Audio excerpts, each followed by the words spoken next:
na siya ang mamumuno sa kagawaran ng agrikultura. Bukod pa riyan, marami pa rin po siyang pinangalanan ng mga bubuo ng kanyang gabinete. Nakikita natin ngayon, no, si Vice President-elect Sara Duterte. Nandito na po ngayon sa National Museum. At ilang pang mga kilalang mga personalidad.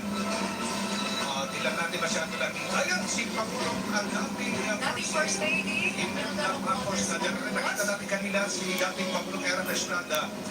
At ilan pang mga, ayan, kapatid ni President-elect Ferdinand Marcos Jr. na si Senator Amy Marcos at ang kanyang pamilya.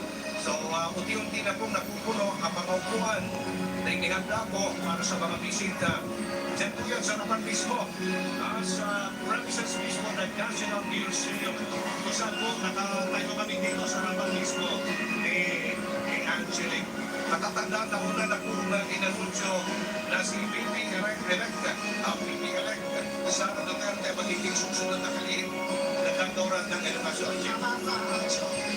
Magkalihim naman po na Department of Agriculture Report, ito po yung mga upper eagles na po, si Brother Stelia, si Amenda, Pangandaman, Department of Budget and Management, Benjamin Jokno sa Department of Finance, pamumula naman po ni Ivan Chanpuy, ang Department of Information and Communications Technology, ang dating chairperson po ng MFDA na si Benjamin Jr. naman ang susunod na pamumuno sa Department of Interior and Local Government.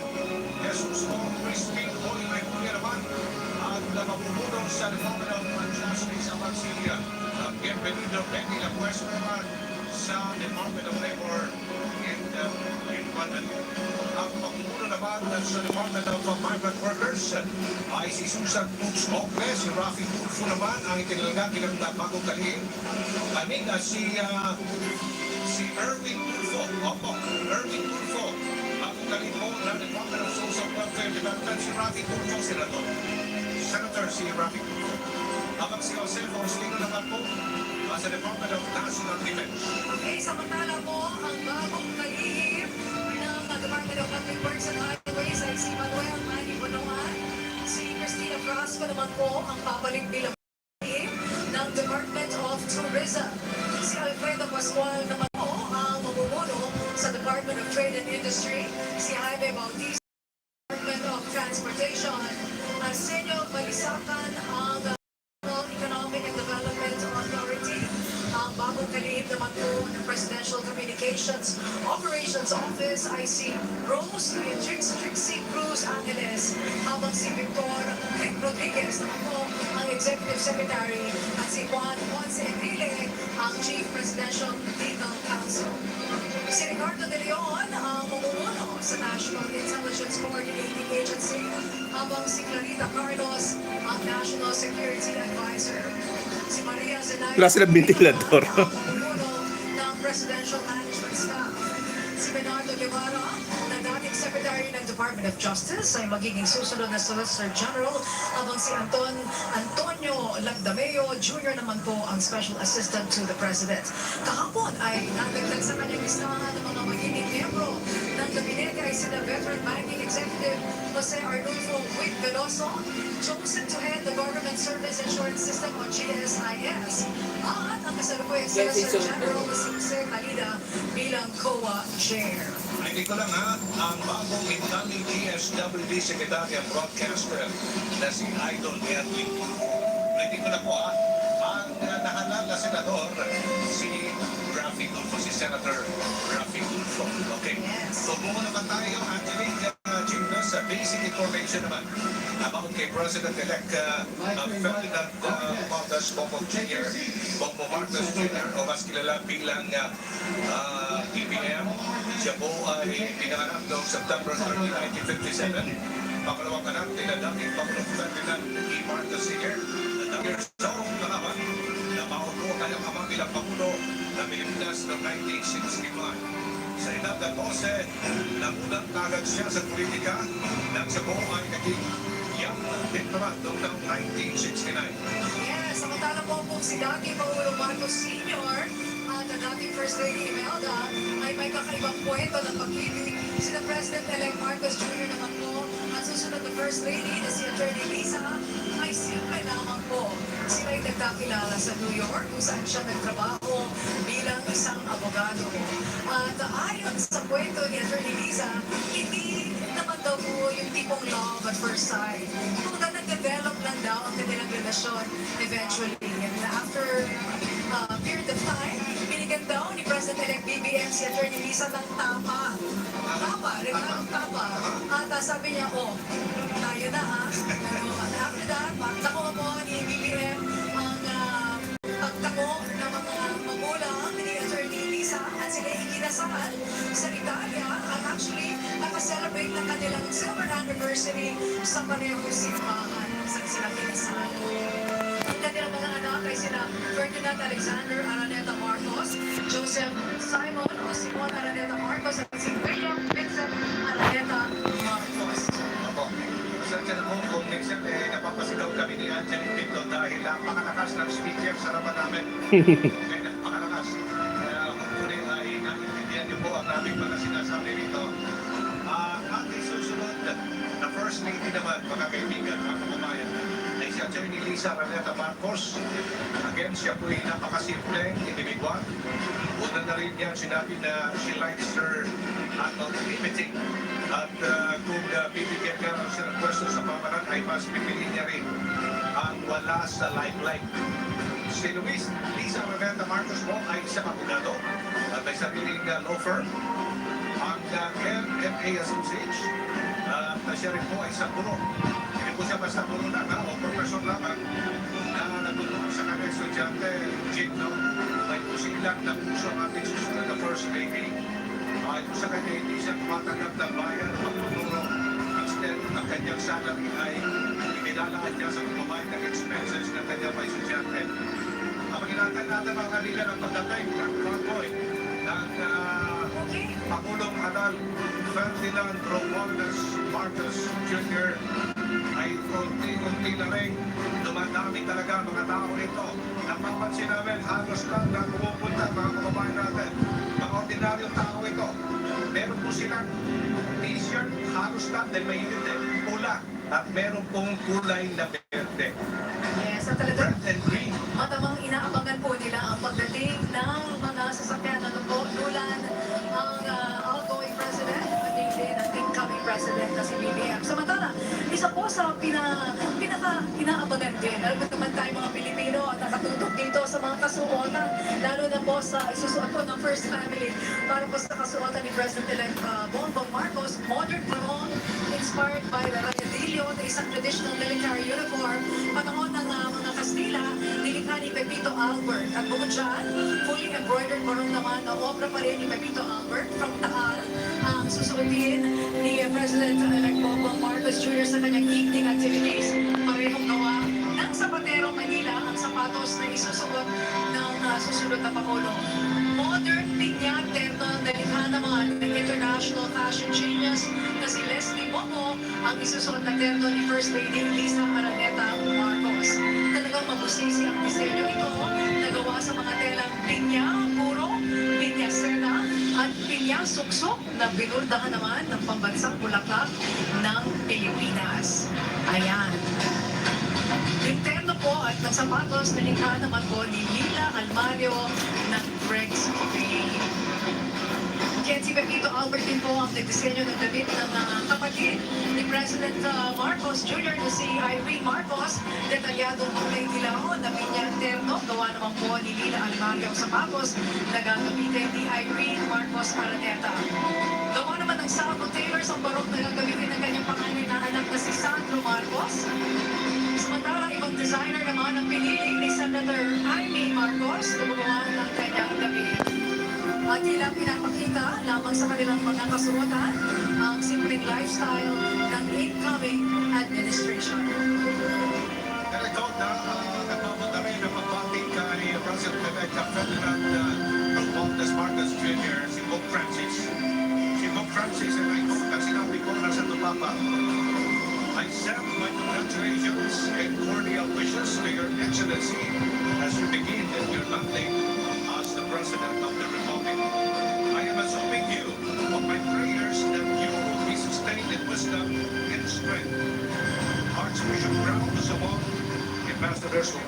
also a courtesy call of Marcos noong June 10. Yan. Right. Actually, binasa ni Archbishop Charles John Brown ang naging pahayag ni Pope Francis noong pinagdiwang kamakailan ang National Day ng OEC. At kahapon nga po ay ang Pope's Day kahapon. No? So, timing na timing din itong pahayag ni Pope Francis para sa ating magiging bagong Pangulo.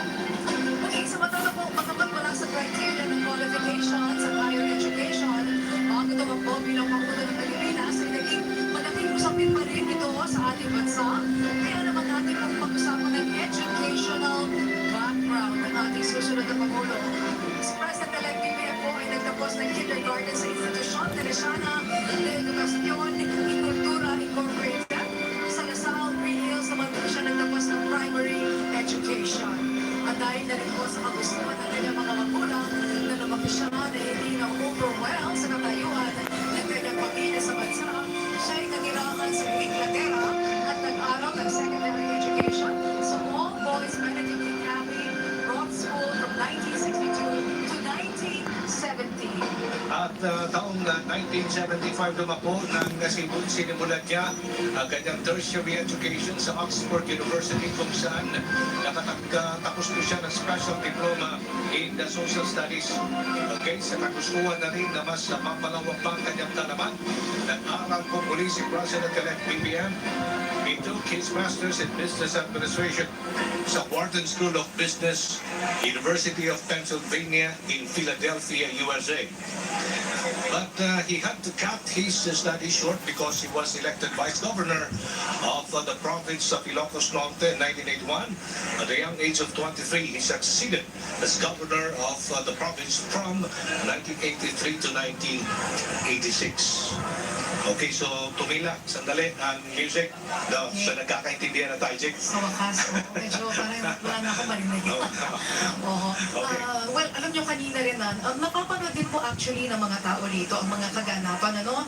Since nagsimula din po ang pagdating ni Pangulong Rodrigo Duterte sa Malacanang, ang pagdating po ni President-elect Bongbong Marcos sa Malacanang at ang kanilang pagpupulong, lahat po yan ay napapanood din dito ng mga bisita po dito sa National Museum. So, yung pong pagdating din po niya ay kanyang akin po inaantabayanan at ready na rin po palagay ko nakaupo na rin na, mandar na. At lahat po ng mga inaasahang delegasyon mula po sa, of course, heads of government, mula po din sa iba't ibang mga bansa, mga foreign secretaries, at ang mga kumakatawan po sa mga states sa pamamagitan po ng mga diplomatic corps na narito. Malalaman mo kapag malapit na ang convoy ng Pangulo ng Republika ng Pilipinas sa area. Kapag makikita mo marami ng mga nakaparong na mga makikisig at mga guwapong mga miyembro ng PSG.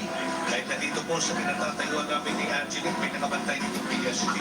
Mausulog ang kanto po ng Calle Burgos dito sa harap ng National Museum. Marami pong nakabarong na mga kalalakihan ng mga PSG personnel. Kaya malapit na po, in a while, narating na po ang susunod na Pangulo ng Republika ng Pilipinas, Ferdinand Marcos Jr. Okay, samantala po, napagit nga ni Aljo na bata pa lamang ng mamulat si President-elect BBM sa politika kung saan sa edad ng 12 ay naging young diplomat na siya. Taong 1979 when he joined the military sa Tamang Hidalgo sa Quezon City. Sa ilalim naman ng pamumuno ng kanyang ama, he was inducted as a special assistant to the President in the year 1979. From 1980 to 1983, siya po ay nahalal at nanilbihan bilang Vice Governor ng Ilocos Norte. Pagkatapos ng kanyang termino ay siya po ang naging gobernador ng kanilang lugar from 1983 to 1986. Taong 1992 naman, na magsimula siya maging congressman sa Ilocos Norte, 2nd District. Magalit po ito hanggang 1995. Makalipas ng 3 taon, muli pong nahalal si President-elect BBM bilang governor ng Ilocos Norte hanggang 2007. Pagkatapos mo noon, naging po siya bilang congressman at nanilbihan po siya hanggang 2010. Pagkatapos niyan ay nagsimula na po ang kanyang senatorial journey kung saan marami po naipasambata si President-elect Bongbong Marcos Jr. Salamat. ninyo, Aljo at Angelic. Samantala, nakaabang sa Ayala Bridge, corner General Solano Street, si Clazel Pardilla. Kumusta dyan, Clay? Yes, hinihintay na natin ang pagdaan ni outgoing President Rodrigo Duterte at incoming President Bongbong Marcos Jr. dito sa may Ayala Bridge. Inaasahan na magmumula sila maan sa General Solano Street at babaybayin ang Ayala Bridge hanggang makarating sa National Museum kung saan sasagawa ang formal post-taking ceremony ni Marcos Jr. bilang ikalabing-pitong presidente ng bansa. At ngayon may mga nakikita na tayo maan na PSG going to Ayala Bridge, isa, dalawa, tatlo, PSG sakay ng motorsiklo at pinababay itong Ayala Bridge. Naasahan natin na kasama nga ni outgoing President Bongbong Marcos Jr. ni outgoing President Rodrigo Duterte kumakaway at si incoming President Bongbong Marcos Jr. sa kanyang pagdaan dito sa may Ayala Bridge at sa kabila na makita natin nakababa yung windows ng sasakyan niya, very secure itong area maano. Katunayan, nasa 30 Manila Police yung naka-assign dito, nakapwesto din yung occupation mula sa Region 3 at meron pang mga PFD personnel. Nakaantabay naman doon sa may Ayala Beach, sa may mga waterways dyan, sa bandang Pasig River, yung Philippine Coast Guard na mayroon namang deployment na nasa 3 tawan at may karagdagang 200 personnel na compensation at may mga floating vessel para matiyak yung mahigpit na seguridad na yung sinasagawa dito pagdating na at pagdaan ni PBBM at outgoing President Rodrigo Duterte.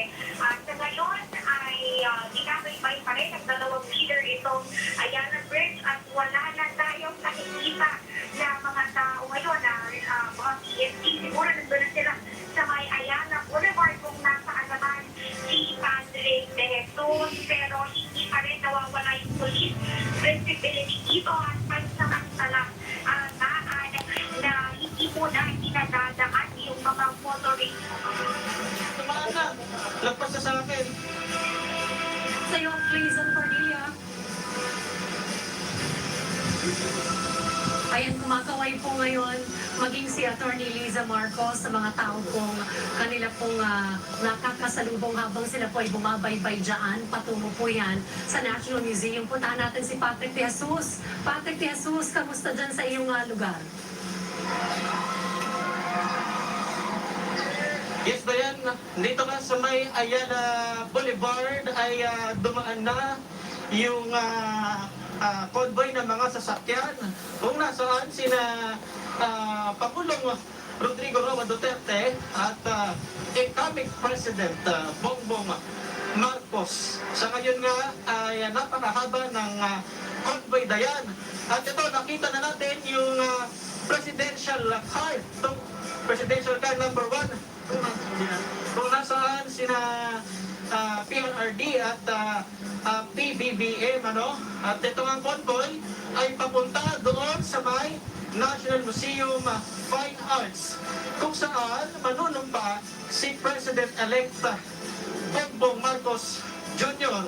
At pagdaan nga ng convoy dito, Dayan, ay may mga nakaabang na mga residenteng nakatira malapit dito sa may Ayala Boulevard. At pagdaan nga ng convoy ay sila'y humiyaw at pagpapakita ng kanilang kagalakan sa na makita yung convoy ng incoming president at outgoing president. Sa ngayon, Dayan, ay mamaya inaasahan namang si PBBM na lamang yung babalik dito sa may Ayala Boulevard pagkatapos ng kanyang panunumpa doon sa may National Museum papunta sa Malacanang. Yan muna ang pinakuniulat, Dayan.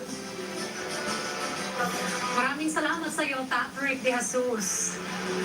Opihado rin, na-excited na yung mga kababayan nating nanonood ngayon o naroon mismo para tunghayan ang inaugurasyon ni incoming President Ferdinand Bongbong Marcos. Pero paalala lamang po sa ating mga kababayan na tignan pa rin, sundin pa rin yung health protocol dahil po sa COVID-19. Paalala pa rin po yan ng Health Department na kahit po tayo ay nagbubunyi para sa inaugurasyon ng ating bagong Pangulo, ay tignan pa rin natin yung ating health protocol para nga sa COVID-19. At sa mga hindi makakapunta sa mismong National Museum, sa ating mga kababayan, ay meron namang mga LED wall na naka-install na yan sa may Intramuros Golf Course yan at sa Padre Gordos. At syempre, paalala ng PNP, gawing maging matiwasay itong inaugurasyon ng ika-17 Pangulo ng Bansa. Yan, kita natin yan si Attorney Liza Marcos. Nandyan po siya sa gray na sedan at kumakaway-kaway po sa mga naandyan po sa may area ng National Museum, and I think nandyan na po sila sa may lugar. Nakarating na po sila dyan sa area ng inauguration. 11:17 nang umalis po sila ng Malacanang at 11:25 po ng umaga ay nakarating na po sila dyan sa National Museum kung saan inaasahan po natin maya-maya ay magsisimula na po ang programa para po sa inauguration ng 17th President of the Republic of the Philippines. So magkatabi po yung mag-asawa. That's President-elect Bongbong Marcos and Attorney Liza Marcos. Aljan, Angelique, kamusta na dyan sa National Museum? Mamaya po, nagkaliwag kamay sa Biblia kapag isinasago ang Pangulong budget. So, masasaksiyan natin mamaya. Kung inyo po naman po matatanda ng panahon ng inauguration ni Ferdinand Marcos Sr., dalawa ang Biblia na ginamit. Ang isa ay mula sa kanyang ama na si Mariano Marcos at ang isa naman mula sa kanyang asawa si Nada Marcos. Kaya bukod kay Marcos Sr., dalawa rin po ang Biblia na ginamit ni dating Pangulong Ramon Magsaysay sa kanyang inauguration na mula naman sa kanyang mga magulang, Angelique. May mga pagkakataon din naman na isa lamang o parehong Biblia ang mismo ginamit sa oath taking. Halimbawa na lamang ang ginamit ng Bible ni dating President Gloria Macapagal-Arroyo noong 2004. Siya mong ginamit din sa oath taking ng kanyang ama, si Diosdado Macapagal noong 1961. Maging sina President Benigno Aquino III at kanyang nanay, ang kanyang ina na si Cory Aquino, iisa lamang din ang ginamit na Bible sa kanilang oath taking. Mabuhay ang Pilipinas! Sa na po, mga kababayan, ang susunod na Pangulo ng Republika ng Pilipinas. Punong halal, Ferdinand Marcos Jr. Kasama po ang kanyang may bahay. At susunod na First Lady ng Republika ng Pilipinas, Liza Marcos. Hindi na po sila pumapanik mismo dyan sa loob ng National Museum. Ang sinabi ng Pangulong Marcos, solemn 19th na inauguration. At sumabay naman ang panahon, mga kababayan, dahil hindi ganun kainit at hindi naman umulan. Actually, maganda nga at medyo mahangin din, ano? At isang relief din po ito para sa mga kababayan natin na maato pa lamang ay nagsimulan po dito. For the entrance of colors. At ngayon po makinig na po tayo sa mga kaganapan dito.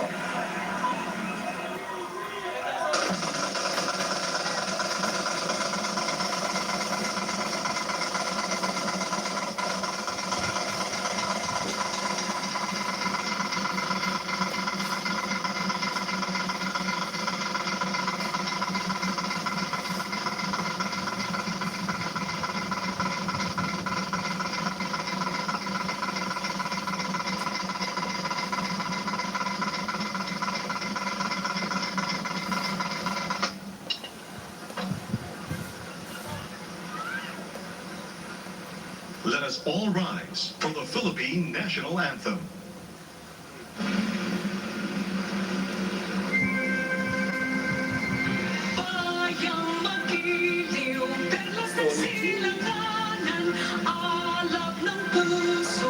Hindi binanggit na siya kakanta?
Hindi mo na binanggit yung pangalan ni Tony. Sinabi na. Kailan? Hindi, kailan ina-announce dahil sa Amerika. Ina-announce, yan yung kung ano sinabi lang. Please remain standing for the ecumenical prayer.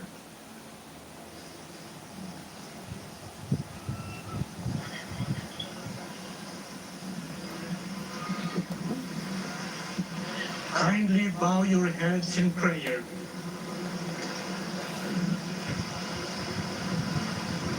Sa ngalan ng Ama at ng Anak at ng Espiritu Santo. Amen. O Diyos naming maawain at mapagmahal, kami ay nagpapasalamat sa araw na ito na inyong nilikha. Puspos ng biyaya para sa mundo at mga Pilipino, kung saan aming tinatanggap ang aming bagong Pangulo. Nawa ang araw na ito ay maghatid ng pagkakataon upang maging ganap ang aming hinahangad na pagkakaisa, kaunlaran at kapayapaan. Maging hudyat na ba ito ng tunay na pagbabago, paglilingkod at pag-asa. Sa ngalan ni Kristo naming Panginoon, kasama ng Espiritu Santo. Amen. بسم الله الرحمن الرحيم قال ربكم ادعوني أستجب لكم. Ya Allah, the most gracious and the most merciful, please fill our mind and soul with good health and wellness forever. Bless us and our future leader, Ferdinand Marcos Jr., a good health and spirit of wisdom so that he may serve his countrymen. We pray that our nation be crowned with compassion and nurtured by your love. ربنا آتنا في الدنيا حسنة وفي الآخرة حسنة وقنا عذاب النار وادخلنا في جنة مع الأبرار يا عزيز يا غفار يا رب العالمين. Panginoon po naming Diyos, banal ka po at makapangyarihan sa lahat. Pakitanggap po ang aming taos sa pusong pasasalamat sapagkat taglay pa naming lahat ngayon ang aming buhay at ang aming lakas. Sasaksihan po namin ang panunumpa ng bagong Pangulo ng aming Republika. Nagmamakaawa kaming lahat na tulungan mo po ang aming Pangulo, maging lahat ng mga namumuna sa aming pamahalaan, maipatupad ng pantay-pantay lahat ng mga batas, tungo po sa pag-unlad ng aming lipunan. Hinihiling po namin maghari sa amin ang iyong katwiran, sa ngalan po, Ama, ng aming Panginoong Hesukristo. Amen. Mapagpala po namin Diyos. Binabalik po namin ang papuri at pasalamat sa inyong saganang biyaya na sa kabila ng mga krisis pandemya, kami po ay patuloy na tumitingin na kami po ay merong bagong lipunan na kung saan ang bawat sa amin ay magkakaisa upang kami po ay umunlad. Panginoon, inyo pong puspusin ng biyaya ang aming bagong Pangulo. Sampu po ng kanyang buong sambahayan at pamilya. Gayun din po ang lahat ng mga gabinete, ang kanyang administrasyon.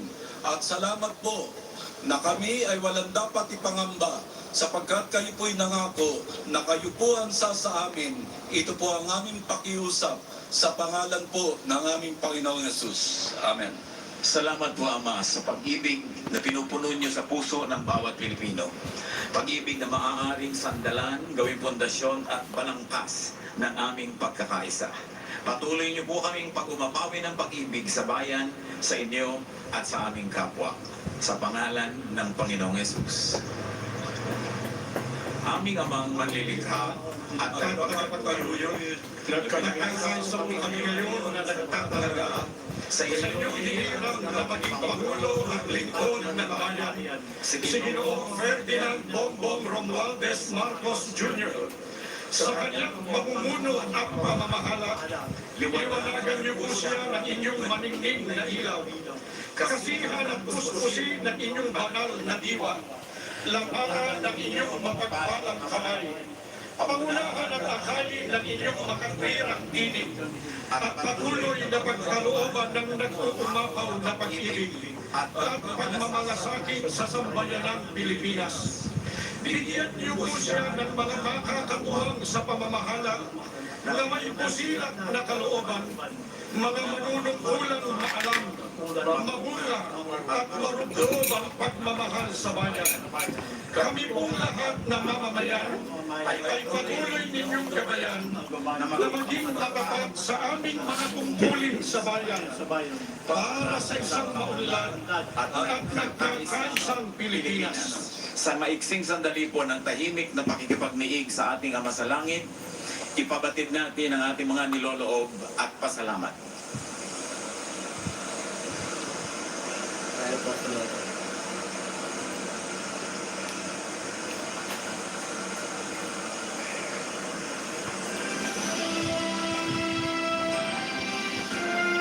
Please be seated. Welcome to the inaugural ceremony of President-elect Ferdinand Romualdez Marcos Jr. To begin, let us now witness and give a big round of applause to the military and civic parade.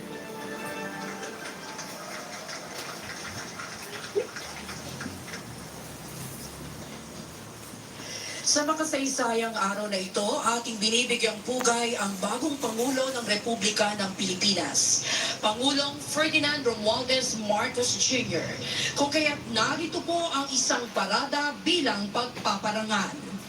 Atin na pong tunghayan ng mga tagapangalaga ng bansa, naglilingkod sa iba't ibang larangan, isinasanggalang ang bansa sa anumang pagbabanta. Sila na nagtataglay ng katapangan at kagitingan, patuloy na nakikipaglaban para sa kapayapaan at kalayaan na ating tinatamasa.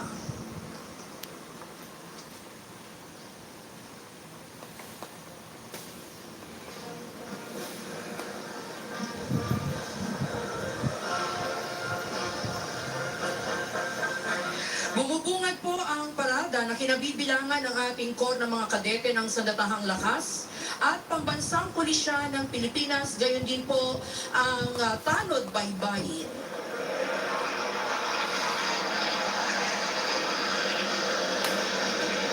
Dumaan na. Bye-bye. Inyo pong nasaksihan ng high-speed opener pass o mabilisang paglipad ng Saan di yan makita? o ang tinaguriang Fighting Eagle. Ito ang pangunahing air asset na ginamit sa pagsasagawa ng combat air operation sa Marawi City laban sa ISIS-inspired terrorists. Naipamalas na ng FA-50PH, Agila ng Pilipinas, ang pagiging most lethal weapon system dahil sa iba't ibang katangian nito na ginagampanan sa pagdepensa at pag-atake sa ipapawid ng Philippine Air Force. Ang FA-50PH bilang air asset ay pinangangasiwaan ng ating 5th Fighter Wing, the home of the country's frontline fighters and jet trainers.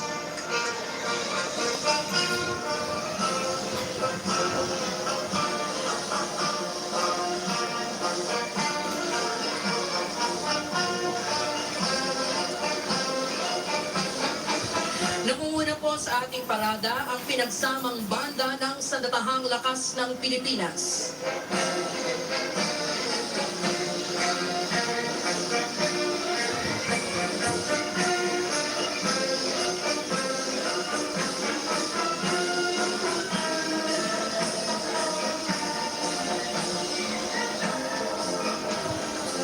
Dumaraan po sa ating harapan ang commander ng tropa, Major General Jonas R. Lumawag, Philippine Navy Marines. Ang unang brigada sa kasuotang gala ay nasa pamumuno ni Brigadier General Alvin P. Flores, Army. Ang unang batalyon ay binubuo ng Corps ng mga kadete ng Sandatahang Lakas ng Pilipinas na pinangungunahan ni Cadet First Class Edmond D. Logroño. Mula sa prestiyosong Philippine Military Academy, ang mga ginoo at binibining ito ang mamamahala sa iba't ibang sangay ng Sandatahang Lakas. Ikinikintahan sa kanilang puso't isipan ng kagitingan, integridad at katapatan. Sila na sa hinaharap ay magiging kaagapay sa pagsusulong ng kapayapaan at kaunlaran ng bansa. Sumusunod ang batalyon ng mga kadete mula sa kilalang Philippine National Police Academy sa pangunguna ni Cadet Second Class Joshua R. Pulido. Hinuhubog ang karakter ng mga kadeteng ito upang mamuno sa hinarap ng nananaig ang paglilingkod, karangalan at justisya, gayon din bilang makadiyos, responsable at respetadong mga public safety officers.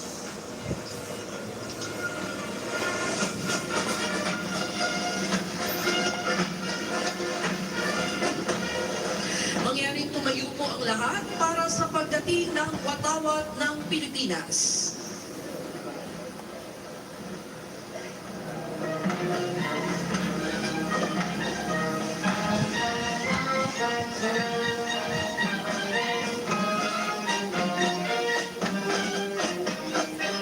Saludo.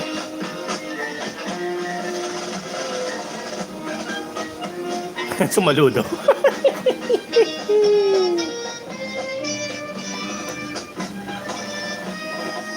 Mangyayari magsiyupo na ang lahat. Ating natutunghayan ng mga sagisag mula sa Salatahang Lakas, Pambansang Pulisya at sa Tanod Baybayin ng Pilipinas. Ang pangalawang brigada sa kanilang kasuotang battle dress attire ay pinamumunuan ni Brigadier General Giovannis Leonardi P. Di Maano ng Air Force. Sumusunod ang batalyon ng Special Operations Forces ng Salatahang Lakas sa pamumuno ni Commander Ray R.G. Habonete ng Navy.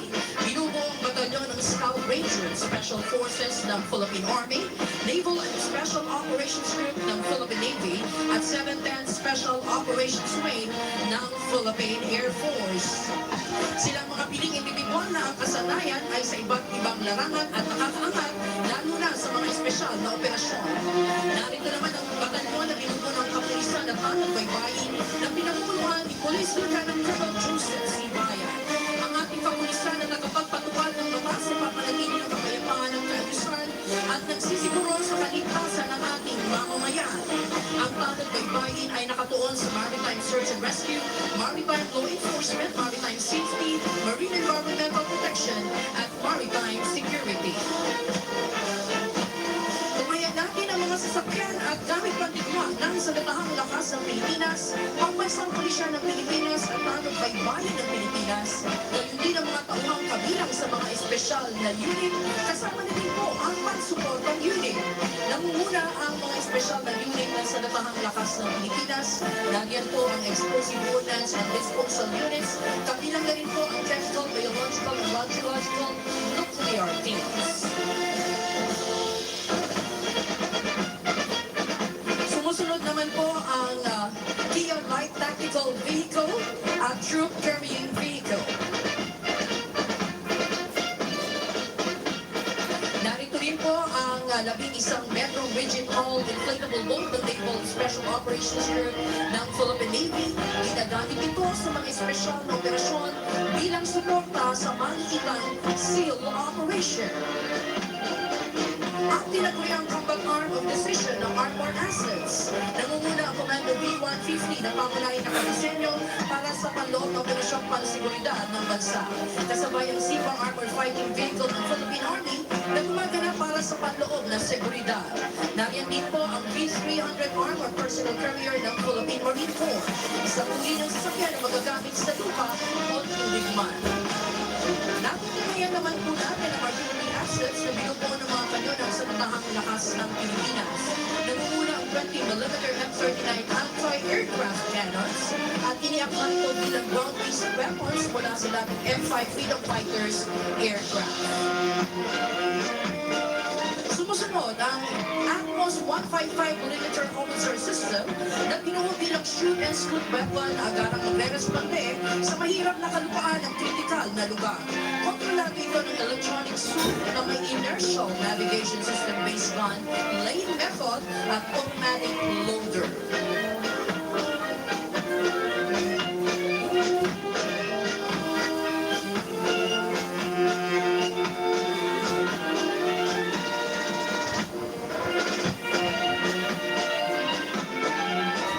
Nasa ating harapan ang 105mm howitzers.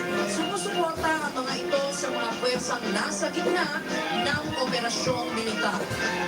Ang gamit pandimbang ito ay nagbibigay ng close fire support.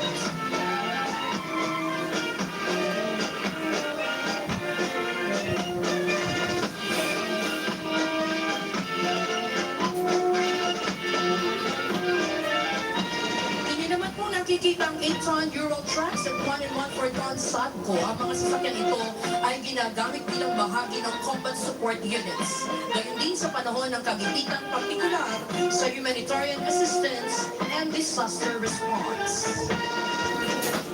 Mga espesyal na sasakyang naglalaman naman ng mga gamit pang komunikasyon at sistemang pang-impormasyon na may kakayahan upang maisakatuparan ang ugnayan sa pamamagitan ng radio communication sa iba't ibang frequency bands. Ang mga sasakyan naman po at kagamitan ng ating pambansang pulisya ng Pilipinas at tanod baybayin ng Pilipinas na pawang ginagamit sa iba't ibang larangan, seguridad at maging sa kampanya laban sa terorismo at humanitarian assistance and disaster response. Pinangungunahan ito ng PNP Highway Patrol na tinaguriang Guardian of the Highways na nakatuon sa operasyon sa lansangan para sa traffic safety at maging sa paglaban sa krimen. Nagyan po ang mga sasakyan ng NCRPO, ang forensic curve scene of the crime operatives, ang chemical, biological, radiological, nuclear, and explosives, at ang pinagsani na explosive ordnance at K9 mobile vehicle van. Natutunghayan natin ang SWAT van, ang Special Action Force, na lula ng multi-purpose armored vehicle personnel carrier at MG rubber bullets.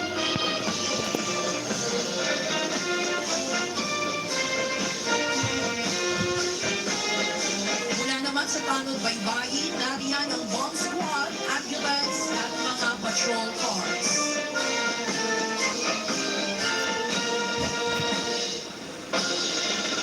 Nariyan po ang kanilang jet ski para naman sa agarang makatugon sa seguridad at search and rescue operations.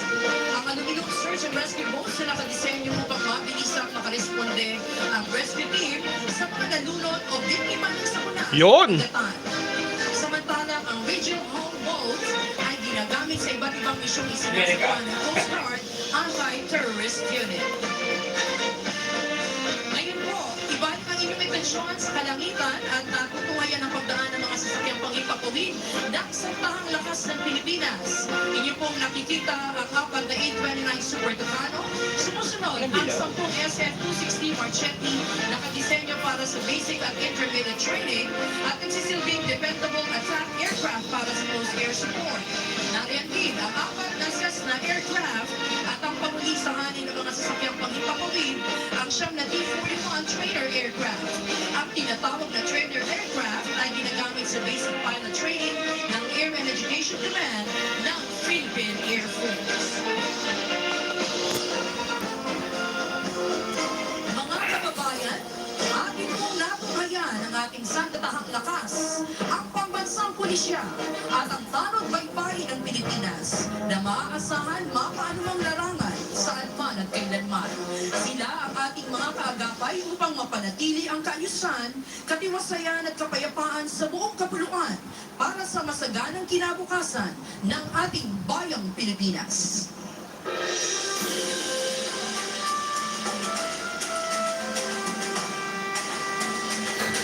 Mula naman sa iba't ibang sektor ng ating lipunan.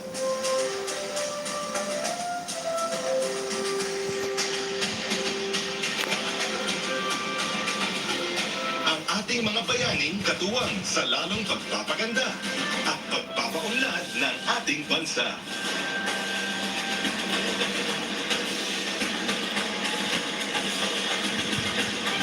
Ang ating mga medical frontliners.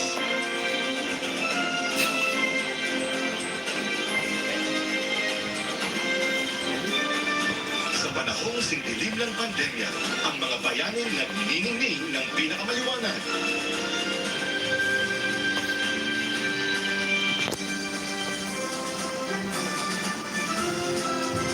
Sila ang ating mga medical at healthcare frontliners.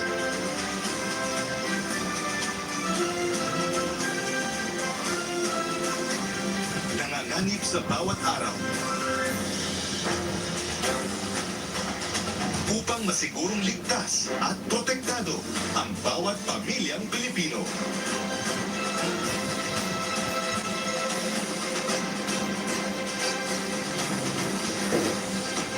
Ang ating mga overseas Filipino workers.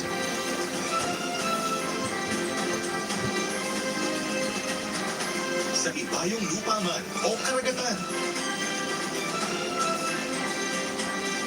Ang manggagawang Pilipino ay tinitingala ng ibang bayan. Dahil sa kanilang husay, galing, at pagmamahal sa trabaho.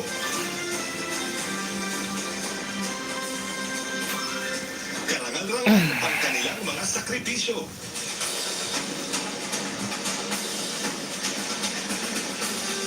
Malayo sa kanilang mga mahal sa buhay.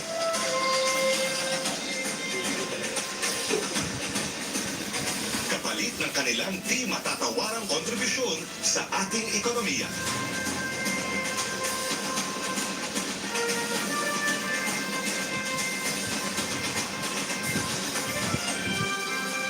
Mga atletang Pinoy. Kasali, atletang Pinoy. Ng palakasan. Filipino pride. Walang tatalo sa puso ng atletang Pinoy. Puso. Training. Dugot pawis at sakripisyo mula pagkabata. Upang makamtan ang medalyang hinahangad.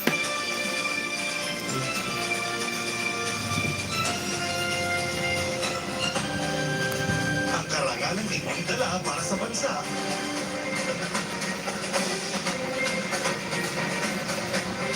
Sa bawat labang buhay ang inyong itinataya. Ay kabayanihang ating kinikilala. Wala ni kaya.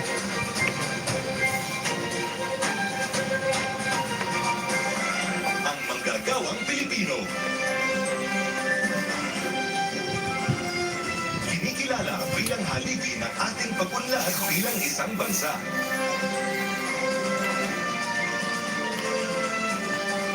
Ang kanilang pagpupunyagi at pagsisikap na maitaguyod ang pamilyang Pilipino sa kapila ng anumang balakid ay ating bigyang dangal. Anumang industriya o antas ng panunungkulan, ang bawat manggagawang Pilipino ay bahagi ng pagbabago.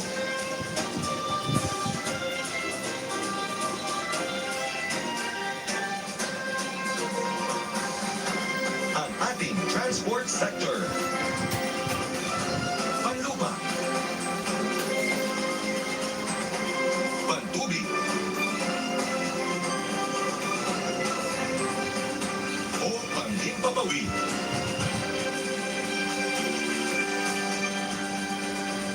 Ang ating ligtas na paglalakbay ay hatid ng ating transport sector. Mula sa mga tsuper, piloto, at flight attendants, o mga seafarers, at kapitan ng barko. Ang kanilang husay at galing ay katuwang natin sa paglalakbay tungo sa maunlad na bukas. Ang ating mga vloggers. Isang pagpupugay sa ating mga magsaka at mangingisda.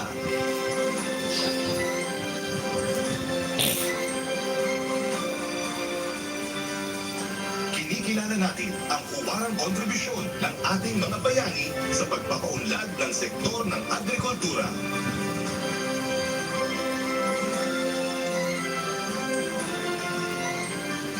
Ang ating likas na yamang lupa at karagatan.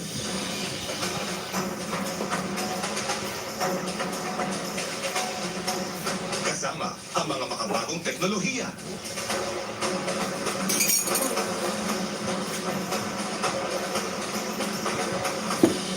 Isang masaganang kinabukasan para sa agrikultura at matibay na seguridad sa pagkain ang naghihintay sa atin.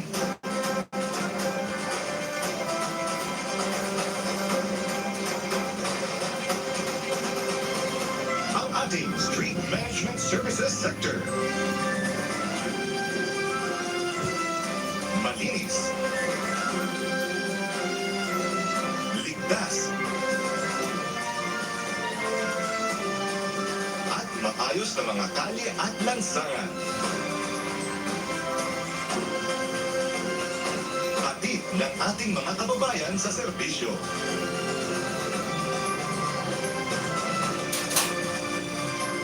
Sinisigurong malinis ang ating kapaligiran.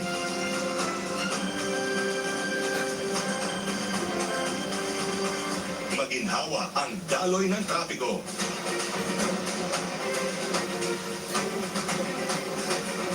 At ligtas ang ating publiko sa daan. Saludo po sa inyo.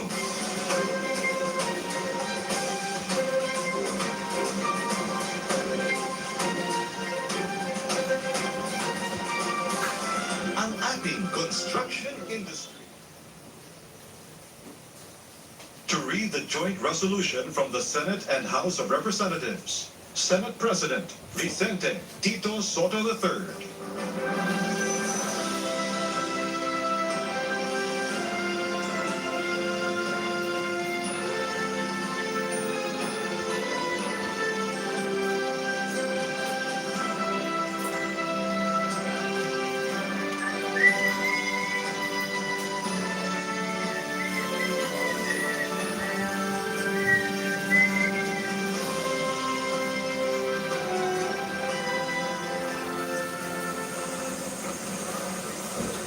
As the Senate President and co-chair of the joint public session of Congress that canvassed the votes for presidential and vice presidential candidates in the national elections held on the 9th of May, 2022. It is my distinct honor and privilege to join you in this historic occasion and read the dispositive portion of the resolution of both houses, which proclaim the duly elected President and Vice President of the Republic of the Philippines. The dispositive portion of the said resolution reads as follows.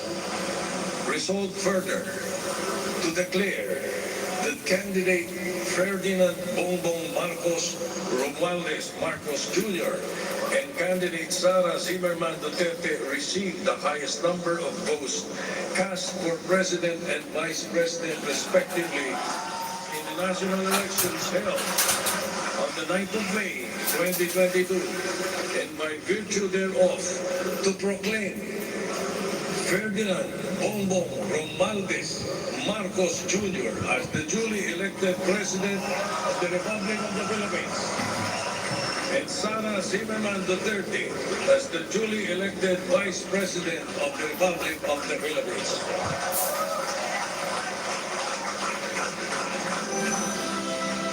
To administer the oath of office to President-elect Ferdinand Romualdez Marcos Jr., Chief Justice Alexander G. Gesmundo. May we request on stage Attorney Liza Araneta Marcos, Ferdinand Alexander Sandro Marcos, Joseph Simon Marcos, and William Vincent Marcos to witness the oath taking.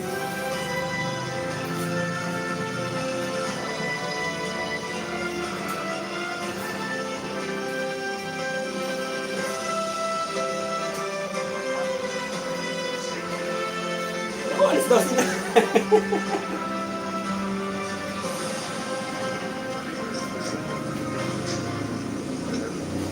Mangyaring taas ang kanang kamay at wikain ang mga sumusunod. Ako, si Ferdinand Romualdez Marcos Jr. Si Ferdinand Romualdez Marcos Jr. ay mataimtim na nanunumpa. Natutuparin ko ng buong katapatan at sigasig Natutuparin ko na buong katapatan at sigasig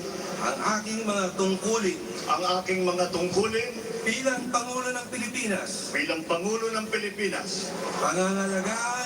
pangangalagaan at ipagtatanggol ang kanyang konstitusyon, ipatutupad ang mga batas nito, ipapatupad ang mga batas nito, magiging makatarungan sa bawat tao, at itatalaga ang aking sarili sa paglilingkod sa bansa. Kasinawa ako ng Diyos. Congratulations, Mr. President.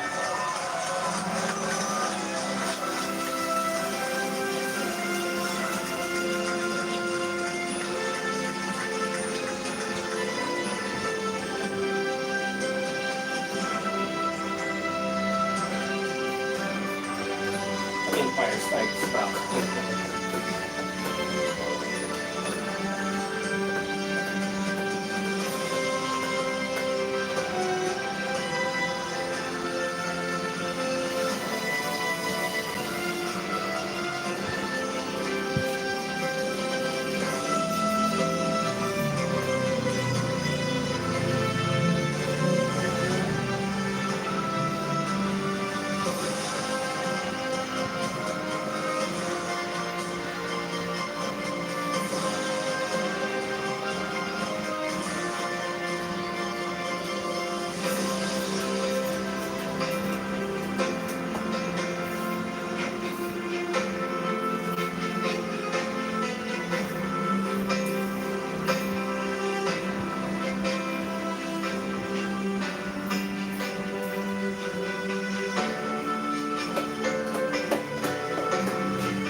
Excellencies, ladies and gentlemen, the President of the Republic of the Philippines, President Ferdinand Romualdez Marcos Jr.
His Excellency David Hurley, Governor General of Australia, and First Lady Linda Hurley, Their Excellencies, Special Envoys, and Heads of Delegations, His Excellency, Most Reverend Charles John Brown, and the esteemed members of the Diplomatic Corps, Vice President Sara Duterte,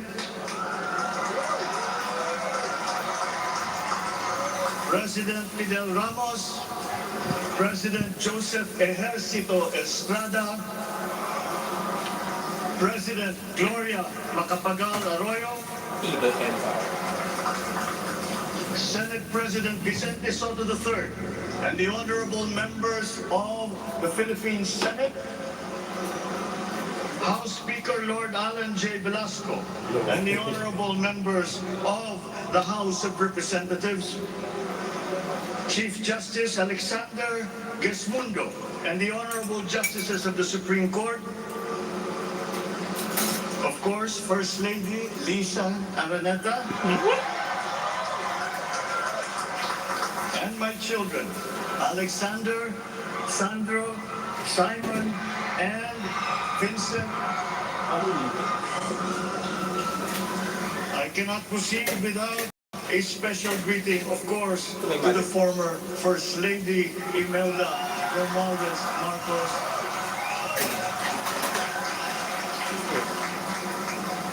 Other distinguished guests, ladies and gentlemen, my friends, ang aking minamahal na mga kababayan,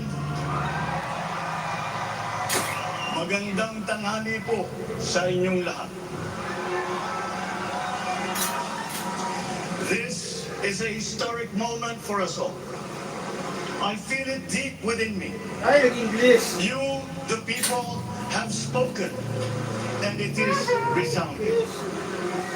When my call for unity started to resonate with you, it did so because it echoed your yearnings, mirrored your sentiments, and expressed your hopes for family, for country, and for a better future. That is why it reverberated and amplified as it did, to deliver the biggest electoral mandate in the history of Philippine democracy.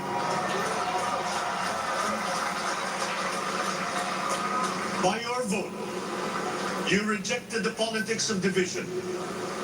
I offended none of my rivals in this campaign. I listened instead to what they were saying. And I saw little incompatibility with my own ideas about jobs, fair wages, personal safety, and national strength, and ending want in a land of plenty. I believe that if we but focus on the work at hand and the work that will come to hand, we will go very far under my watch. You believe that too. At pinakinggan ko ang tinig ninyo na ang sinisigaw ay pagkakaisa, pagkakaisa, pagkakaisa. We will go farther together than against each other, pushing forward, not pulling each other back, out of fear, out of a misplaced sense of weakness. But we are the furthest from weak. The Filipino diaspora flourishes even in the most inhospitable climes, where they are valued for their quality. The changes we seek will benefit all and will shortchange no one. I was not the instrument of change. You were that. You made it happen. I am now.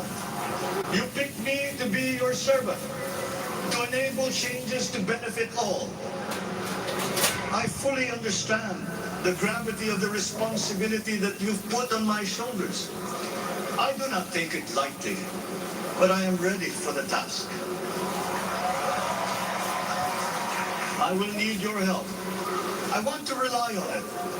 But rest assured, I do not predicate success on the wide cooperation that's needed. I will get it done. I once knew a man who saw what little had been achieved since independence in a land of people with the greatest potential for achievement. And yet, they were poor. But he got it done. Sometimes with the needed support, sometimes without. So will it be with his son. You will get no excuses from me.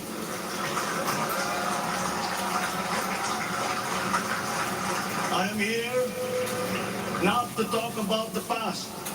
I am here to tell you about our future. A future of sufficiency, even plenty, of readily available ways and means to get done what needs doing. By you, by me. We do not look back, but ahead. Up the road that we must take to a place better than the one we lost in the pandemic. Gains made and lost, opportunities missed, well-laid plans superseded by the pandemic. Indeed, ours was the fastest growing economy in ASEAN by ways now outdated. We shall be again by a radical change in the way the world must now work to recover what we have lost in that fire and move on from there. We face prospects of the spread of the war abroad, of which we are totally blameless. We seek friendship with all. But countries like ours will bear the brunt of it. And if the great powers draw the wrong lessons from the ongoing tragedy in Ukraine, the same dark prospect of conflict will spread to our part of the world. Yet, there is more out there. Like going forward by new ways of doing that the pandemic forces to adopt. A stronger resilience, quicker adaptability. They are our best prevention. They are our best protection. Quiet reflection in a rough and tumble campaign of a breadth and intensity never experienced reveals some of them. Such as the willingness to listen despite the noise. The hesitation to quarrel over differences and to never, ever give up hope of reconciliation. These gave me the peace to ponder deeper. There are hints of a road not taken that could get us out of here quicker to something better, something less fragile. There is also what you, the people, did to cope. But this time empowered by new techniques and more resources. You got by, getting some of what we needed with a massive government help. And for this, I thank my predecessor for the courage of his hard decisions. But there is a way to put more means and choices in your hands. I trust the Filipino. Imagine how much more you'd achieve if government backstops instead of dictating your decisions. Always there to pick you up when you fall. Giving what you need to get past a problem. Imagine if it invested in your self-empowerment to bring it closer to taking on whatever challenges come. Imagine a country that, in almost every sense, is you. Now imagine what you and government can achieve together. We did it in the pandemic. We will do it again. But again, I will not predicate my promise to you on your cooperation. You have your own lives to live, your work to do, and there too I will help. Government will get as much done alone without requiring more from you. That is what government and public officials are for. No excuses, just deliver. It was like that once upon a time. You know. I did not talk much in this campaign. Ayun na, ayun na. I did not bother to think of rebutting my rivals. Instead, I searched for promising approaches better than the usual solutions. I listened to you. I did not lecture you who has the biggest stake in our success. And the forthcoming State of the Nation will tell you exactly how we shall get this done. In this fresh chapter of our history, I extend my hand to all Filipinos. Come, let us put our shoulders to the wheel and give that wheel a faster turn to repair and to rebuild and to address challenges in new ways to provide what all Filipinos need to be all that we can. We are here to repair a house divided, to make it whole, and to stand strong again in the bayanihan way expressive of our nature as Filipinos. We shall seek not scorn dialogue, listen respectfully to contrary views, be open to suggestions coming from hard thinking and unsparing judgment, but always from us Filipinos. We can trust no one else when it comes to what is best for us. Past history has often proven that. Solutions from outside divided us. None deepened our understanding. They were always at our expense. Never forget, we are Filipinos. One nation, one republic, indivisible. We resisted and never failed to defeat foreign attempts to break up our country in my father's watch. His strongest critics have conceded that. So let us all be part of the solution that we choose. In that lies the power to get it done. Always be open to differing views, but ever united in our chosen goal.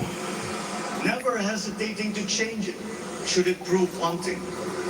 That is how agile, resilient republics are made. Our future we decide today.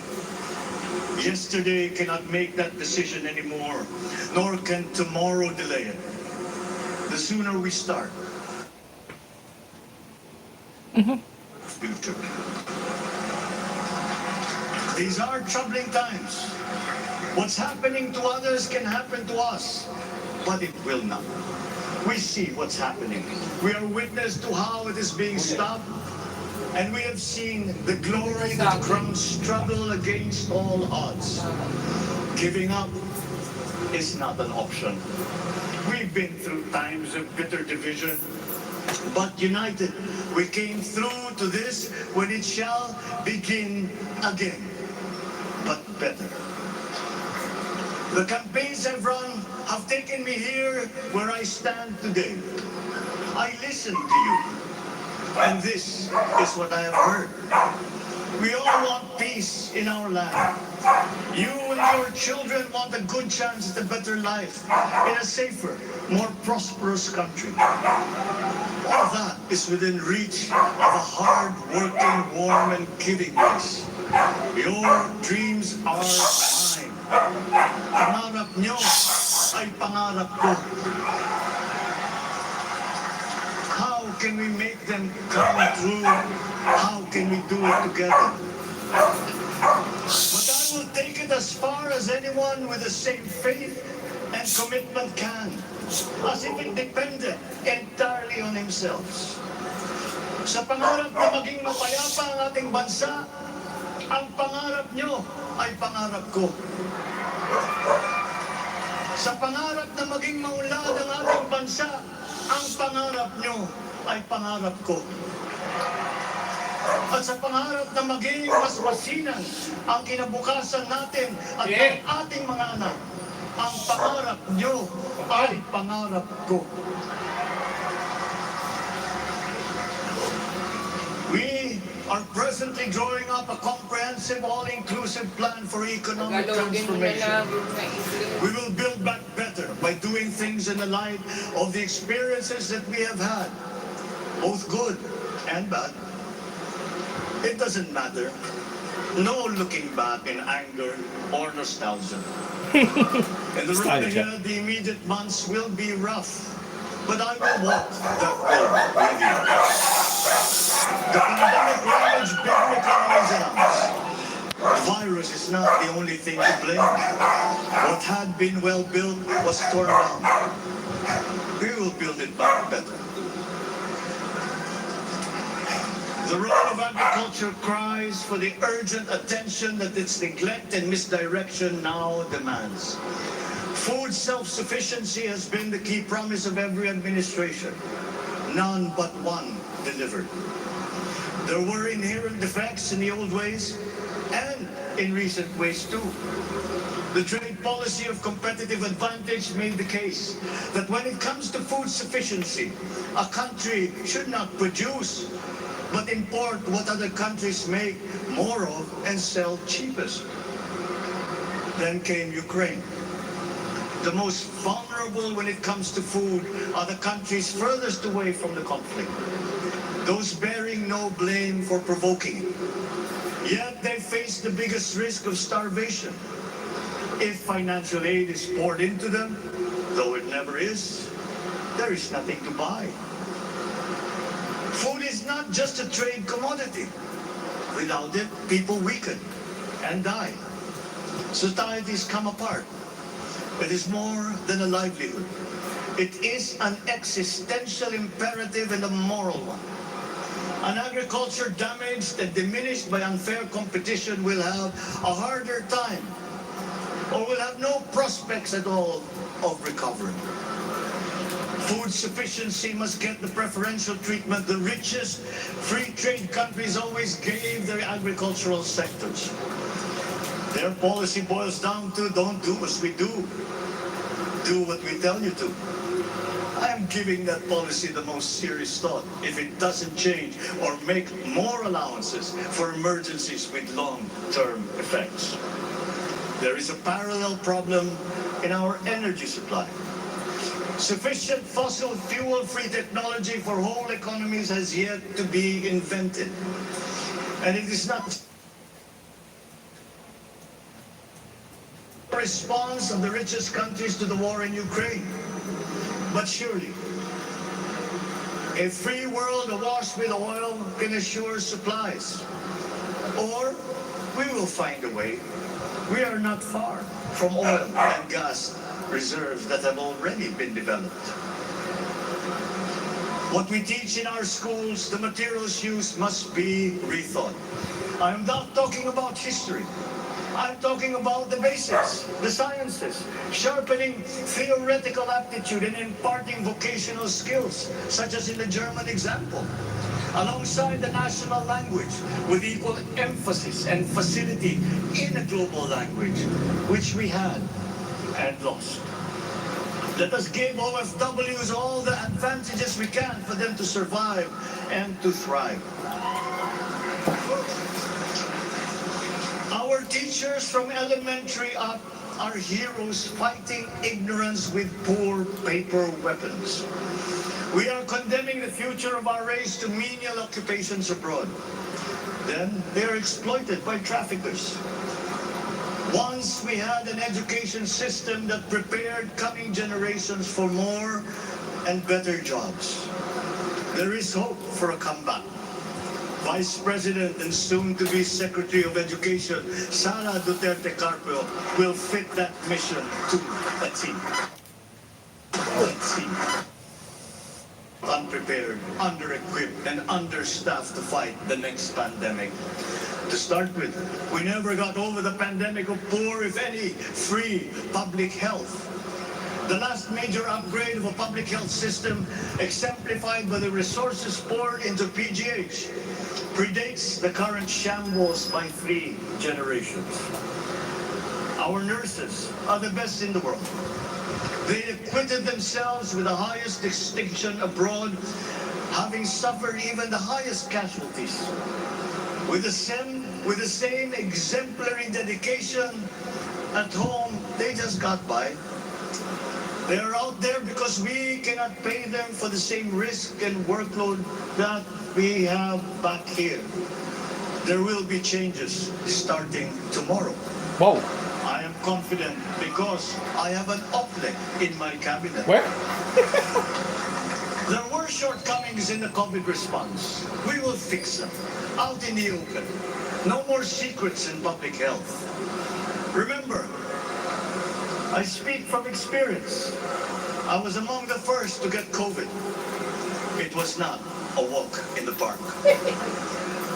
My father built more and better roads, produced more rice than all administrations before his.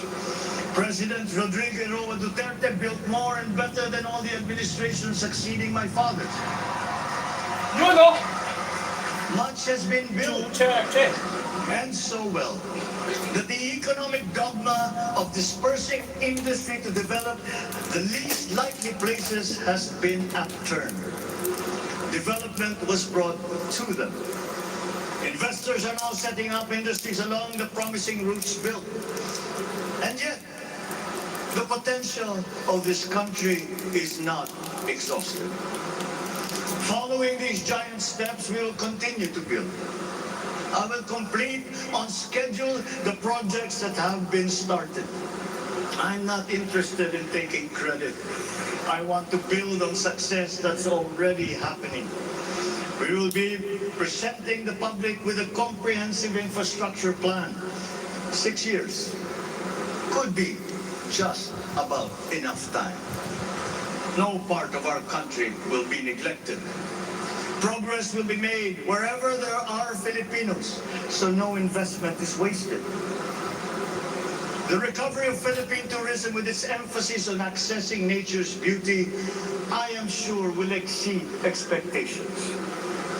And bigger is not always better, but there's something to be said for economies of scale. And yet the country invites investments in fast-rising industries with quick returns and inflicts irreparable damage for future generations. We have yet to see large-scale practical solutions to pollution, though some are beginning to emerge. But there are tried and proven new ways of mitigation. Blades have been turning over the sand dunes of Ilocos Norte, harnessing a power all around, but unseen, long before this day. I built them. Wow! The rich world talks a great deal, but does a lot less about it than those with much less, but who suffer more death and destruction from climate change and lack of adaptation. We will look to our partners and friends to help the Philippines, who, despite having a very small carbon footprint, is at the highest risk. First, spare victims, then help them recover, and move on to lessen the harmful impact of climate change. We too have our part to play. We are the third biggest plastics polluter in the world. But we won't shirk from that responsibility. We will clean up. You will not be disappointed, so do not be afraid. With every difficult decision that I must make, I will keep foremost in my heart and in my mind the debt of gratitude I owe you for the honor and responsibility that you have conferred on me. Whatever is in a person to make changes for the better of others, I lay before you now in my commitment. I will try to spare you. You have your other responsibilities to carry. But I will not spare myself from shedding the last bead of sweat or giving the last ounce of courage and sacrifice. And if you ask me why I am so confident of the future, I will answer you simply that I have 110 million reasons to start with.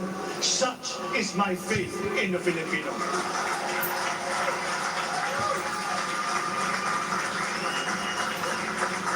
Believe, have hope.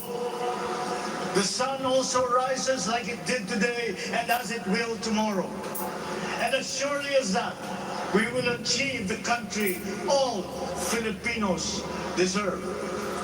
God bless the Philippines. God bless our work. Maraming salamat po sa inyong lahat. Mabuhay ang Pilipinas.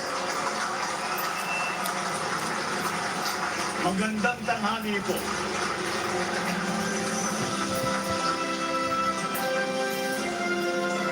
Excellencies, ladies and gentlemen, the President of the Republic of the Philippines, President Ferdinand Romualdez Marcos Jr.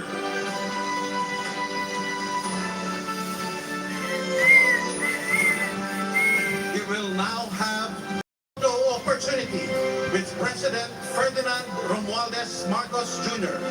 May we invite the first family on stage.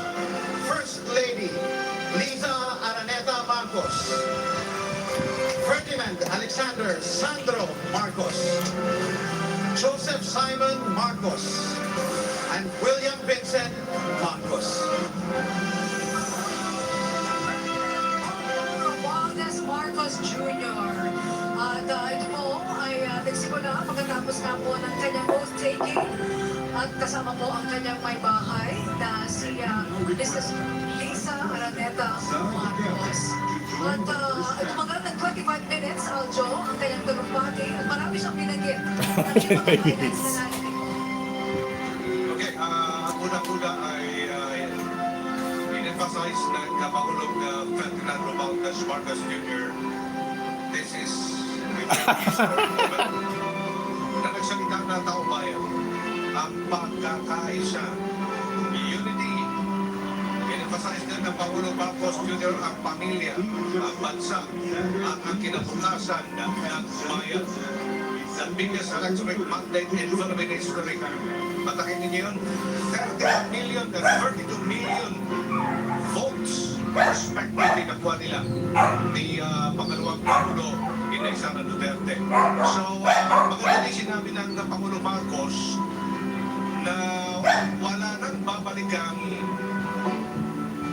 no offended rival, sika nga. Wala nang babalikan kalaban sa politika. Susulong na tayo. Aabang din ang Pilipinas dahil ang sobrang pagpupolitika doon ay nasisira. Ilang beses sinabi ng Pangulo Marcos yan nung siya nakakampanya pa na. And ang importante dito ay makinig. Willing siyang makinig. He listens even before he listens. Pagkakaisa. And ito yung yung pagkakaisa ng instrument of change. But yung taong bayan mismo, hindi siya yung simbolo ng pagbabago ko hindi. Sinasalamin niya lang, sinisimbolo niya lang ang nais ng taong bayan ng pagkakaisa at ang pagbabago. At sinabi niya that he will build from what's already there, no? So, nabigay-bugay din siya sa kanyang... Agoy! Walang kupas. Past President, immediate past President Rodrigo Roa Duterte, pinasalamatan niya dun sa malawak na mga Yun, no? structure na isinagawa niya. At ngayon din, magpapatuloy siya and he will build better pa para sa darating na panahon. At ang maganda na sinabi ng Pangulong Marcos, hotel the future, not the past. Mas maigi kung isi-share natin ang kagandahan. Ngiting na namin ng loto. Sa hinaharap sa babalikan natin. Yun, yung ngiting walang tagumpay. na hindi nakakatulong sa tao, na hindi nakakatulong sa bansa. Mas maganda pag-usapan natin kung ano yung plano natin sa hinaharap. Ang dami natin dapat gawin. Ang pandemya, yung crisis, ang kakulangan natin, ang pagkain, kaya ni-address na ng Pangulong Marcos as incoming, in fact, siya na ngayon ang Agriculture Secretary, no? Secretary ng Department of Agriculture. Yeah. Binanggit po niya yung self-sufficiency na Yes. matagal na po nating inaasam pero hindi pa rin naman deliver ng mga nakalipas na administrasyon. And ito ay dapat bigyan ng prioridad. Pinag-usapan niya yung kanyang balakid sa energy supply Yes. at ito sa edukasyon, pagbabalik sa sciences, vocational skills, sa isang global language na tila napabayaan na rin ng ating bansa sa mga nakalipas na panahon. At bigyan ng mga OFWs ng mga advantages para sila ay mag-survive at mag-thrive. Yan ang pinaka-importante ngayon, Chick, no? Maganda din sinabi ng Pangulong Marcos, yung stronger, resilient resilience ng mga Pilipino. In fact, kilala ang mga Pilipino bilang resilient. Resilient tayo sa bagyo. Resilient tayo sa mga iba't ibang uri ng kalamidad. Ito pa, ang pandemya, kagutuman, politika.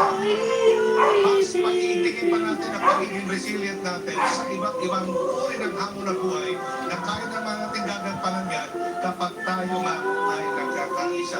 And maganda sinabi niya, the bayanihan way. The bayanihan way.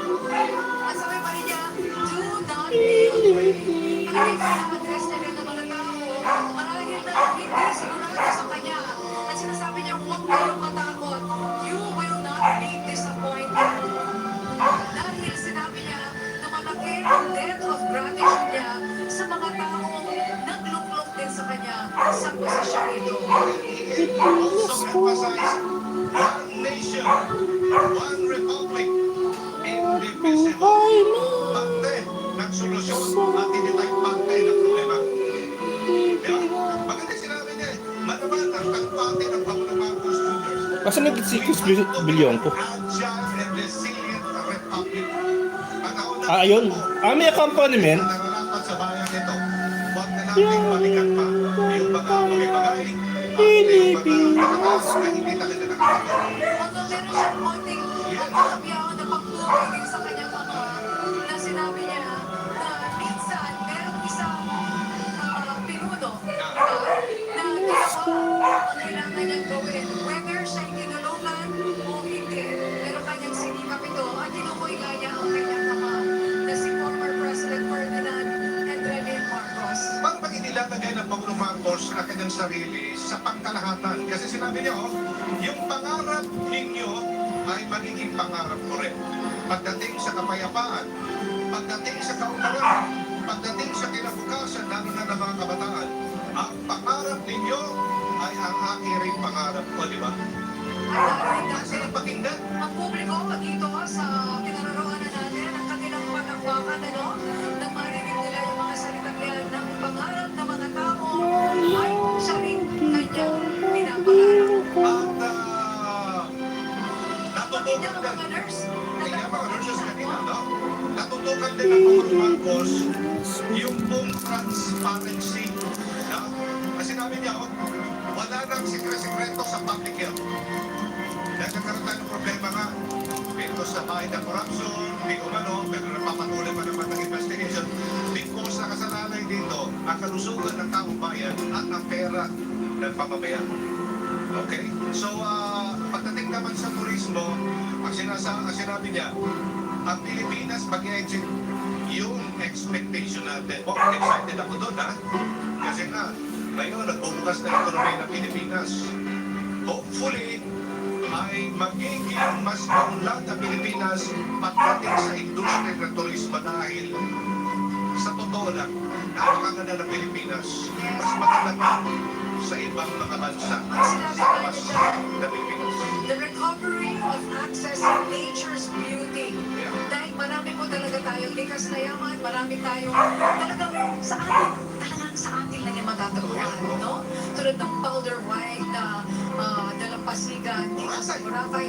At bukod sa Boracay, marami pang ibang mga lugar na hindi pa nakikilala ng pwede na mga kapwa Pilipino natin at mga dayuhan. Kaya nga sabi ko sa iyo, sumama ka nga sa amin pagmotor. Natungo ko na yung papunta doon sa Pagulpot, doon sa Northern Luzon at napakaganda, lalo na ng La Union. Lalo na ng Aurora, napakaganda doon, Chief. No? Ang turismo, ang siyang isa sa mga susig na bubuhay sa atin. Pinigipin niya yung ating ding papel, pagdating Hindi sinagot. Yung kung sinabing, bigger is not necessarily better. So, may mga bagay na yung economies of scale, kahit na maliliit lang yan, ay maaaring makatulong sa atin. Pero, kailangan din natin gampanan ang role natin sa pagiging number 3 producer ng plastics. Number 3 producer ng plastic sa mundo. Ang malungkot, na tayo, na maliit na bansa, ay madalas din po nagiging biktima ng epekto ng climate change. So, meron din po kailangang mapag-usapan dyan na tulong para po sa mga bansa katulad ng Pilipinas. Ito pa, maganda nito sinabi niya. Ito yung pinakamagandang gawin natin na handa tayo magsakripisyo sa anumang bagay. Lalo na pag merong pagkakamali, lalo na pag merong dapat isakripisyo para sa ikauunlad ng bansa. Ang sinabi niya, siya mismo Yes. ay handang magsakripisyo sa mga haharapin pong mga problema at mga challenges ng bansa. Yes. Ito pa, maganda sinabi niya. Hindi isa-isa ko, pinakinggan ko talaga buod. Yung kumpiyansa ng Pangulong Marcos Jr. sa ating kinabukasan. Confidence in the future because of our faith. Sa kanyang paniniwala. Katakin ninyo, paniniwala niya sa atin, sa ating mga Pilipino, na tayo ay individual.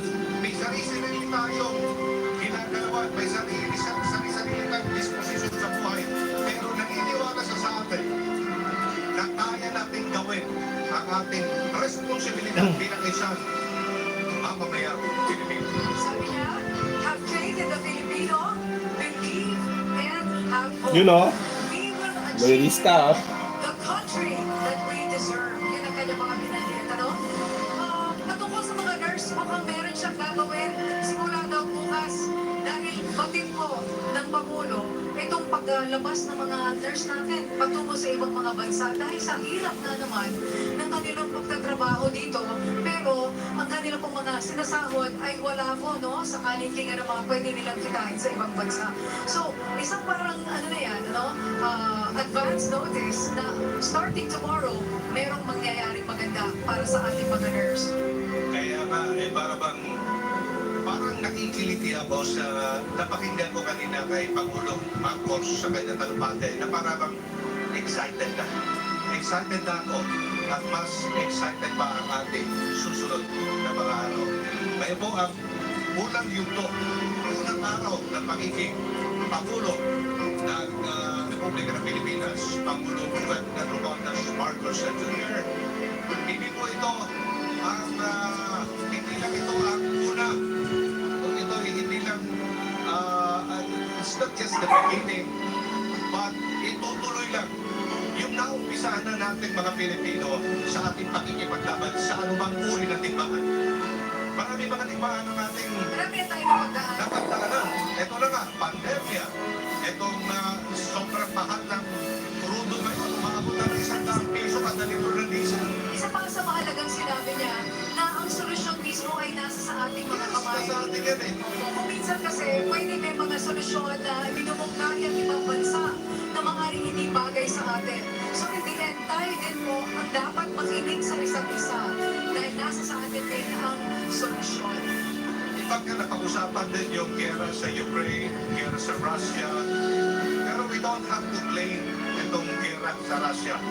Kasi nga, sa Pilipinas pa lang, pagdating sa raw materials, pagdating sa pagkain, pagdating sa pagiging resilient ng mga Pilipino, alam nyo, sa totoo lang, kaya natin ang buhay yan. Hindi tayo magpapadala ng nurses, hindi tayo magpapadala ng mga OFWs. Kaya natin buhayin ang sarili natin na hindi tayo aasa sa iba. Sa totoo lang, ha? Kumbaga, hindi dapat maging necessity na umalis ka sa bansa. Parang kumbaga, ano na lang yun, gusto mo lang, hindi dahil sa napipilitan ka at kumangkapit ka sa mga rin. Alam naman natin, ang social costs ng mga Pilipino kumaalis. Mga pamilya nila naiiwan dito, mga mag-asawa nagkakahiwalay, at marami pa pong kawing-kawing na problema kapag ang mga kababayan natin ay nanalayo sa kanilang pamilya. Okay, mga kaibigan, mga kababayan. Ito pa pagkatapos sa inaugural address ng Pangulo Marcos, may sunod na mag-isasagawa yung Baguio North. Sa third floor po yan ng National Museum. Isasagawa mga saysayan host ni the President Bongo Marcos Jr. At may pag-lunsyon sa Philippines, Archbishop Charles John Brown. At bago pa man na may talaga kay Pope Francis, si Archbishop Charles Brown ay una-una naging apostol din doon sa Albania. Pero taong pag-ipag pinag-appoint si Pope Francis na maging head ng Holy See's Diplomatic Mission ng Pilipinas. Matapos po mabakante ang pwesto ng Apostolic Nuncio sa Pilipinas noong November 16, 2019, kasunod po yung paglipat kay Italian Archbishop Gabriel Giordano Caccia sa United Nations sa New York bilang head ng Holy See. Permanent Observer Mission. Si US-born Archbishop Charles John Brown ay naglingkod dati bilang Assistant Parish Priest ng St. Brendan's Church sa Bronx. Kanina, nabagin natin na sa third floor ng National Museum nagalagin ang makasaysayang God you knew. Para natin po sa kalaman ng publiko sa third floor ng National Museum of Fine Arts na dati rin Congress Hall or the old legislative building. Alright, so isang makasaysayang araw na ito. Uulitin ko po ha, hindi po ito umpisa. Tuloy-tuloy na po ang ating laban. Laban ng mga Pilipino, kaya-kaya natin ito. Matuwag ang ating bagong presidente, ang bagong leader ng Republika ng Pilipinas sa pamumuno ng Pangulong Ferdinand Marcos Jr. at ng Vice President Inay Sara Duterte at ang mga bagong mga pinuno ng Pilipinas. Pandemya pa rin po tayo kung saan maraming buhay talagang kinawi. No? Maraming mga pamilya ang nagkakawatak-watak. Totoo po yan. Maraming mga naunlot na pangarap. Maraming tila hindi sigurado bukas. Isa lang ang pinangako ng Pangulong Marcos na siya lagi niyang noong umpisa pa lamang ng kanyang kampanya. Ito ay ang sabay-sabay tayong babangon muli. Ika nga sa English, together we shall rise again. Yun, no? Hindi man madali. Hindi man agad-agad, pero naniniwala siya na basta magkakapit-pisik tayo at isang bansa lahat ay ating makakaya ng sama-sama. Ako po si Aljo Mentino. Together we At sa kanyang pagkukuha ngayon bilang bagong Pangulo ng Republika ng Pilipinas, patuloy nating samahan at tulungan na ang pinuno ng ating bansa sa pagtataguyod at sa tuloy-tuloy na pagbangon muli ng Pilipinas mula sa pinsala itinulog ng COVID-19 at sa mga samot-sari pang problema. Maging responsable sana tayo mga mamayan na handang sumunod at mag-isa sa anumang administrasyon at sino mang leader ng ating bansa. Muli, ako po si Angelic Lasso. Mabuhay ang Pilipinas! Pilipinas, manang sumagkahusmag! Kaya salamat. Maraming salamat sa inyo, Aljo at Angelic, at natunghayan po nga natin ang nangyaring seremonya po ng inaugurasyon ng ating pong bagong Pangulo na si President Ferdinand Romualdez Marcos Jr. So, President na ang tawag natin siya ngayon kasi nag-start ang pagiging presidente niya 12 noon ngayong araw. Yes, at eksakto ngang alas 12 ng tanghali, no? Yung sa inaugural address ng bagong Pangulo ay tumagal ito ng 25 minutes. Oo, 25 minutes yung kanyang inaugural speech. Saktong-sakto, ano? Alas 12 in punto lang talagang in-administer ni Chief Justice Gesmundo yung pong panunumpa sa tungkulin ni President Bongbong Marcos. Nakita rin natin kanina kasama niya yung kanyang pamilya. Nandun yung kanyang 3 anak at syempre ang kanyang kabiyak na si Attorney Liza Marcos. And Mapansin ko rin na parang naging emotional. Bago pa yung inaugural address or bago pa yung panunumpa sa tungkulin, itong ating bagong First Lady. Siguro nakita rin niya yung hiyawan, yung mga supporter kasi doon sa area. Talaga namang nagwagayway ng mga watawat bilang pakikiisa nga doon sa inaugural ng bagong Pangulo. At syempre masaya sila dahil yung kanilang binoto ay susumpa na ngayon o manunumpa na sa tungkulin ngayong araw at ito na po ang ating ika-17 Pangulo ng Republika ng Pilipinas. inabot pa nga yung panyo ni President Bongbong Marcos sa kanyang asawa. Tapos tumalikod pa si Attorney Liza para magpunas ng kanyang luha. Medyo naiyak-iyak din ng konti. Parang medyo emotional din. Kahit naman si Pangulong Marcos ay doon pa lang sa Malacanang pag-alis ay emotional din. Mapapansin din natin sa kanya. Siyempre naman, binoto ka ng higit 31 milyong Pilipino. Talagang malaking responsibilidad po yan. And speaking of yung pamilya po ni President Bongbong Marcos at ang kanyang kabiyak nga po na si Attorney Liza, kilalanin po natin ang susunod na First Lady po ng bansa o actually ang atin na pong First Lady ng Pilipinas. Panoorin po natin ito.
Yun, no?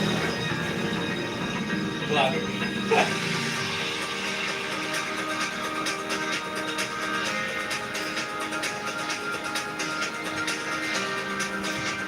the thing that struck me first when I first saw her eyes, malalim yung mata Yung ni Lisa. kapatid niya si Very Irene. expressive.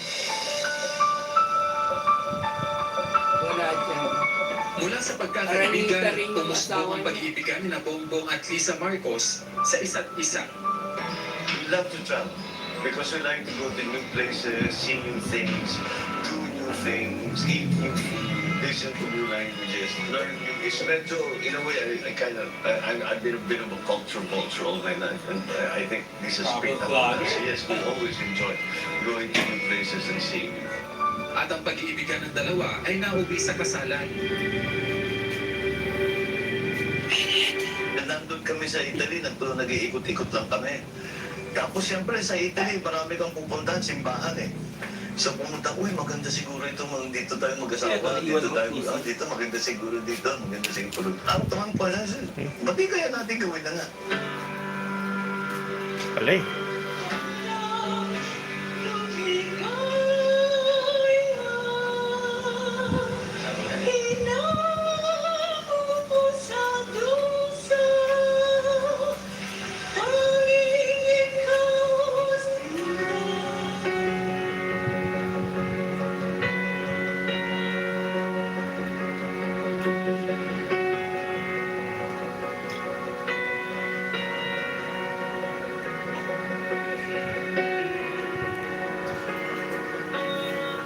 Sina Sandro, Simon at Vince ang mga naging anak ng mag-asawa.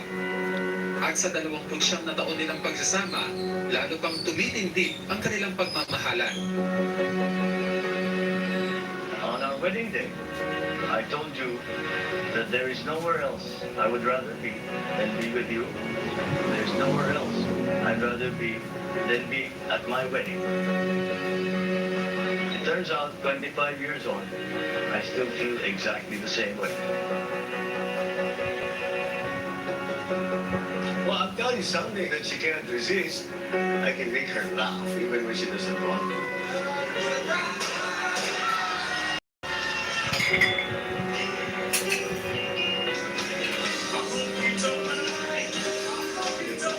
Oh, kumanta.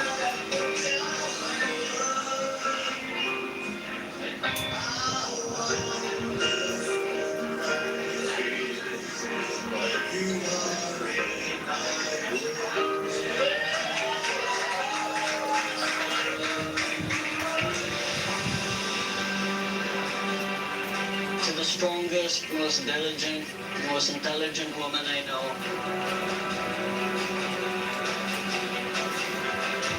They say that a good wife is a gift of God. Well, Lisa, you are God's gift to me. At sa gabi na tagumpay ng kanyang asawang anak sa larangan ng politika, isa si Lisa sa itinuturing na inspirasyon ng pamilya Marcos. Malungkot dahil ito'y talagang alam ko, nakita ko, pinaghirapan niya, talagang binuhos niya ang kanyang sipag dito, ang kanyang galing dito. From nothing, nagkaroon ng isang magandang law firm. Ngunit wala tayong magagawa dahil siya ay magiging first lady, ay kailangan niyang bitawan ang kanyang interest doon sa kanyang law firm. Pinedicate niya talaga ang sarili niya doon sa practice niya ng law. At pamilya na ang tinuturing niya sa mga katrabaho niya.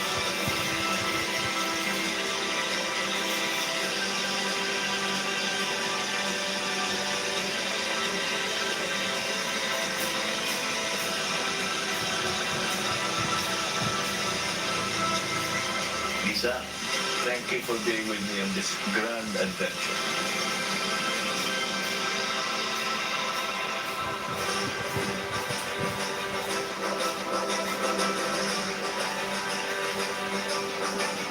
Kinilig ako sa kabayan.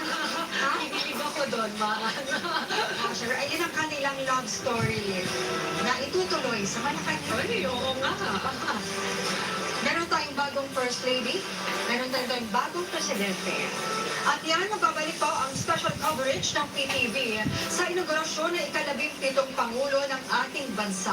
Samantala, nagpapasalamat po ang PTV sa suportang ibinigay ng kultura sa aming news team para maihatid Aba? ng mas presentable ang Sponsor? kaganapan sa mahalagang araw Kultura? na ito. Huwag po kayong bibitiw.